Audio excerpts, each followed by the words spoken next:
vient de Lamberterie. Aujourd'hui, c'est un thème et un seul. J'ai dit que vous aviez rencontré un ou des vampires. Vous avez surtout rencontré des livres qui parlent de vampires. C'est pas banal, ça. C'est pas banal. Et là, je suis tombée amoureuse, en tous les cas, sous le charme d'un vampire. Le vampire, c'est Mathias Malzieu.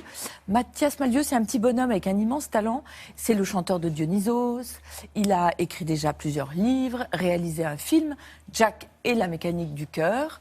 Et justement, à quelques semaines de la sortie de ce film, il a 39 ans, il est en train de faire le clip du film, et puis il est quand même crevé, donc il va faire, regardez, comme il est exquis, il va faire une prise de sang, et là les résultats sont catastrophiques, donc vous savez ça va très très vite.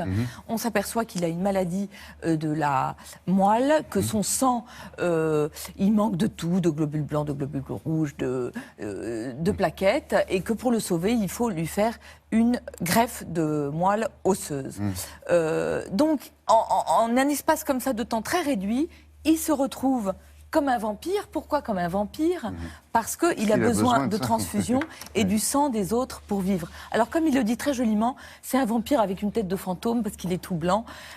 Et ce livre, Journal d'un vampire en pyjama, c'est son journal de résistance. Ce qui est dingue, c'est qu'avec ce sujet qui est quand même le moins sexy du monde, un homme qui se bat contre la maladie, c'est vraiment une affaire de vie ou de mort. Oui, on a déjà vu ça, on a vu ça avec des Mais en témoignages. revanche, on n'a jamais lu un livre qu'on lit d'abord comme un polar, comme un page-turner. Vous le dévorez, c'est impossible d'arrêter, sans doute parce que c'est aussi une histoire de course contre la mort, mais surtout parce qu'il se bat avec des armes qui sont géniales. C'est en gros l'imagination.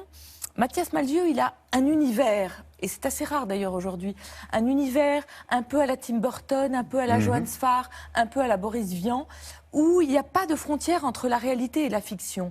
Et donc là, par exemple, il s'invente un personnage, une sorte de personne qui tout le temps est avec lui, qui le suit comme une ombre, qu'il appelle Dame, comme une dame, Oclès. Et Dame Oclès, elle est au-dessus. Elle est au-dessus, elle est à côté, elle est partout, à essayer comme ça de le piéger. Sa deuxième arme, c'est l'humour. La première fois qu'il va à l'hôpital, il dit c'est facile de trouver les hôpitaux parce qu'il y a des petits, comme le petit pousset qui sème des cailloux, il y a des boutiques, les petites boutiques joyeuses de la mort, les pompes funèbres. Et il explique que quand il était petit, les pompes funèbres, il était persuadé que c'était des boutiques où on achetait des chaussures pour les morts.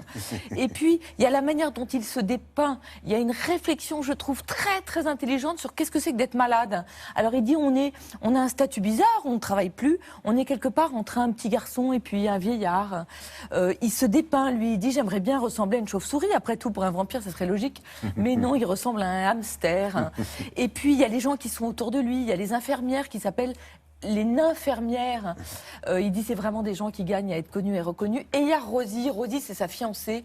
Écoutez, je me suis renseignée parce que je pensais que c'était presque un personnage de roman. Tellement elle est géniale, Rosie, elle est toujours là, elle est toujours souriante, elle est belle, c'est un bloc de résistance et Rosie, elle existe vraiment.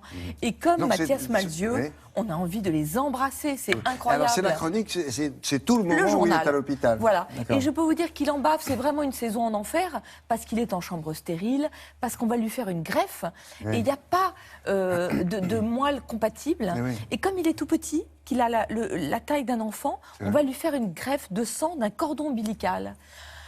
C'est génial. En plus, c'est vraiment un truc, moi j'adore les histoires de médecine qui finissent bien et qui sont incroyables. Ça se finit bien, dites-moi. Ça se finit bien. Je crois qu'on ne peut pas parler de courage, le mot il est trop petit pour cette situation tellement grande, mais de panache. Et ça lui a pris combien de temps cette affaire-là? Ça a pris 1 an, une bonne année de sa vie. Mathias Malzieu, il a du panache et je trouve que notre époque, elle en manque vachement. Donc, lisez-le, c'est vraiment génial. Il y a plein de trucs chouettes. Un autre vampire, comment se débarrasser d'un vampire avec du ketchup, des gousses d'ail et un peu d'imagination.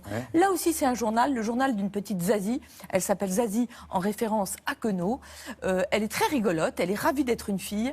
Elle adore les livres et le chocolat. Et un jour, elle a un maître, le remplaçant de sa maîtresse. Il ressemble à un vampire. Elle est sûre qu'il est un vampire. Donc, comment faire? C'est écrit par J.M.R., Jean-Marcel R. C'est un auteur pour les adultes qui lui aussi a plein d'imagination. Il y a plein de détails hyper rigolos. Une petite fille qui dit j'ai une amie et demie, une meilleure amie et demie. Pourquoi? Parce qu'elle en a une qu'elle aime tous les jours et l'autre, un jour sur deux, elle se dispute avec elle, donc c'est une moitié d'amis. C'est une nouvelle collection, ça s'appelle Pop chez Rajo. C'est vraiment chouette et JMR, il a vraiment aussi beaucoup de fantaisie. Et c'est fini. Vous allez fréquenter plus souvent les vampires maintenant.